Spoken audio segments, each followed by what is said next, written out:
Hello students, welcome to my economics class. आज की class में स्टूडेंट्स हम लोग डिस्कस करेंगे macro economics. Macro economics class 12 का काफ़ी इम्पॉर्टेंट सेक्शन है। मैक्रो इकोनॉमिक्स में बहुत अच्छे स्कोर गेन किए जा सकते हैं अगर हम उसके सारे कॉन्सेप्ट पर कमांड कर लें और जितने भी इम्पॉर्टेंट टॉपिक्स हैं उसको 100% तैयार कर लें। बहुत आसान होता है स्टूडेंट्स मैक्रो इकोनॉमिक्स के टॉपिक को समझना, क्योंकि हम आसान टिप्स के साथ और टर्म के साथ हम मैक्रो इकोनॉमिक्स के कॉन्सेप्ट पर कमांड कर सकते हैं। तो सबसे पहले मैक्रो इकोनॉमिक्स स्टार्ट करने से पहले हम लोग मैक्रो इकोनॉमिक्स का एक इंट्रोडक्शन देख लेते हैं, ताकि हम मैक्रो इकोनॉमिक्स को समझते हुए यूनिट वाइज 1 बाय 1 उसके टॉपिक को कवर करते चले जाएं। तो आसान से ट्रिक के साथ हम लोग स्टार्ट करते हैं अपनी आज की class. Introduction of macro economics. Students, macro economics word में जो मैक्रो वर्ड है वही इकोनॉमिक्स के मीनिंग को क्लियर कर देता है। देखिए, मैक्रो वर्ड ग्रीक वर्ड के मैक्रोस वर्ड से बना हुआ है। बेसिकली इसकी जो मीनिंग होती है, मैक्रोस की मीनिंग जो होती है वो होती है लार्ज। और इकोनॉमिक्स में हम लोग इकोनॉमिक टर्म्स को या इकोनॉमी के ईच एंड एवरी एलिमेंट्स को की जब ग्रॉस और एग्रीगेट स्टडी करते हैं, इकोनॉमिक्स के ईच एंड एवरी कॉन्सेप्ट जो कि इकोनॉमी में रन कर रहे हैं उनकी हम ग्रॉस स्टडी करते हैं या एग्रीगेट स्टडी करते हैं, तो उसको हम लोग मैक्रो इकोनॉमिक्स कहते हैं। मैक्रो इकोनॉमिक्स को कुछ इस तरीके से हम डिफाइन कर सकते हैं। Macro economics is the study of economy as a whole. It means एक इकोनॉमी, जिसको मैंने आपको समझाया था, economy is a system.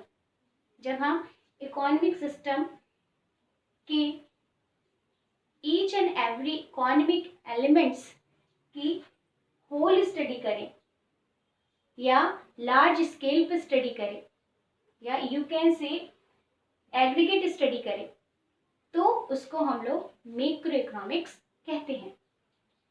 Macro economics का एक अल्टरनेटिव नेम भी है जिसको कि हम इस तरीके से जानते हैं, theory of income and employment. Question यहाँ से भी बनता है कि what is the alternative name of macroeconomics, और you can say macro economics is also known as तो theory of income and employment. आइए देखते हैं कि मैक्रो इकोनॉमिक्स में हम कौन कौन से कॉन्सेप्ट को इंक्लूड करते हैं। अभी हम लोगों ने बोला कि मैक्रो इकोनॉमिक्स इकोनॉमी की होल स्टडी करता है।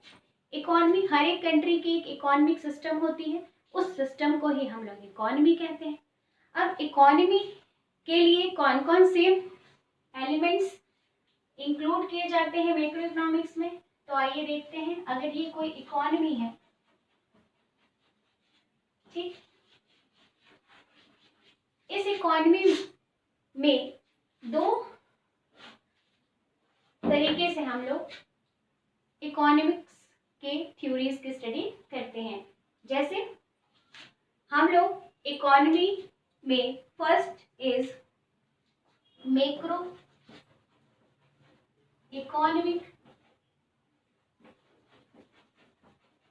थ्योरीज की स्टडी करते हैं। इकोनॉमी में इकोनॉमिक थ्योरीज, गवर्नमेंट जो है वो किसी भी कंट्री की गवर्नमेंट अपनी इकोनॉमी के जो भी प्रॉब्लम्स हैं या जो भी पॉलिसीज़ बनानी होती है, प्रॉब्लम्स का सॉल्यूशन ढूंढना होता है मैक्रो स्केल पे, तो वहाँ पर वो मैक्रो इकोनॉमिक थ्योरी की स्टडी करती है और मैक्रो इकोनॉमिक्स थ्योरी के थ्रू ही वो पॉलिसीज़ वगैरह जनरेट करती है। तो यहाँ पर मैक्रो इकोनॉमिक्स में हम लोग इकोनॉमी के फर्स्ट जो सेक्शन है, मैक्रो इकोनॉमिक थ्योरी की स्टडी करते हैं। इसमें किन किन किन चीज़ों की स्टडी करते हैं आइए देख लेते हैं। इसमें हम लोग स्टडी करते हैं थ्योरी ऑफ नेशनल इनकम, किसी भी नेशन की जो एनुअल इनकम होती है उसको कैलकुलेट करना, किस तरीके से, किस मेथड से हम उसको कैलकुलेट करते हैं, इन सारी चीज़ों को हम लोग थ्योरी ऑफ नेशनल इनकम में स्टडी करते हैं। फिर theory of general price level, हम लोग इसमें इस थ्योरी की भी स्टडी करते हैं। Theory of general price level, ठीक। उसके साथ ही हम लोग इंटरनेशनल ट्रेड की भी स्टडी करते हैं।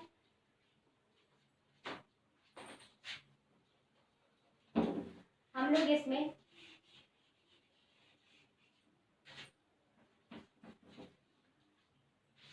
फर्स्ट वन, सेकेंड और थर्ड इंटरनेशनल ट्रेड। अब इंटरनेशनल ट्रेड में हम लोग लाइक फॉरेन एक्सचेंज रेट, फिर बीओपी बैलेंस ऑफ पेमेंट, इस तरीके के कॉन्सेप्ट इसमें स्टडी किए जाते हैं। और इसमें हम लोग थ्योरी ऑफ इकोनॉमिक ग्रोथ,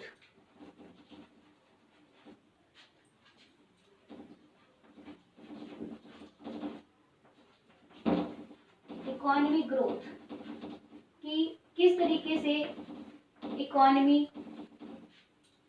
का ग्रोथ किया जाए, उसके कौन कौन सी थ्योरी हैं, कौन कौन सी थ्योरी को इम्प्लीमेंट किया जाए, उन सारे कॉन्सेप्ट की स्टडी हम लोग इसमें करते हैं।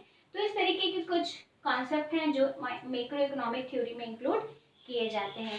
साथ ही मैक्रो इकोनॉमिक थ्योरी के साथ एक और एलिमेंट है जिसको कि हम लोग जिसके थ्रू हम लोग इकोनॉमी की स्टडी करते हैं, वो है मैक्रो इकोनॉमिक वेरिएबल्स। ये सेकंड है। मैक्रो इकोनॉमिक वेरिएबल्स की भी स्टडी हम लोग इसमें करते हैं। अब इसमें कौन कौन से वेरिएबल्स आते हैं उसको हम लोग देख लेते हैं। सबसे पहले हम लोग डिमांड की स्टडी करते हैं। तो चूंकि मैक्रो है और मैक्रो एग्रीगेट की स्टडी करता है, तो यहाँ हम सिर्फ डिमांड नहीं कह सकते, हम यहाँ पर कहेंगे एग्रीगेट डिमांड। तो इसमें हम लोग स्टडी करते हैं एग्रीगेट डिमांड। फिर हम लोग स्टडी करेंगे aggregate supply, because demand and supply both is market forces. Aggregate demand and supply both are market forces. तो दोनों को की स्टडी हम लोग एग्रीगेट लेवल पर करते हैं। उसके साथ ही हम लोग इसमें इंक्लूड करते हैं टोटल कंजप्शन, जिसमें कि हम लोग कंजप्शन फंक्शन, एमपीसी, एपीसी के कॉन्सेप्ट की स्टडी करेंगे। कंजप्शन फंक्शन या टोटल कंजप्शन भी लिख सकते हैं। इसमें हम लोग स्टडी करते हैं टोटल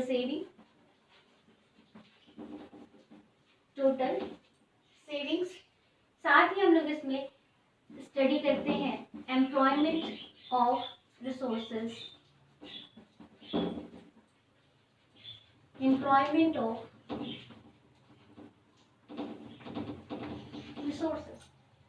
तो ये कुछ ऐसे टॉपिक्स हैं जो मैक्रो इकोनॉमिक वेरिएबल में इंक्लूड किए जाते हैं।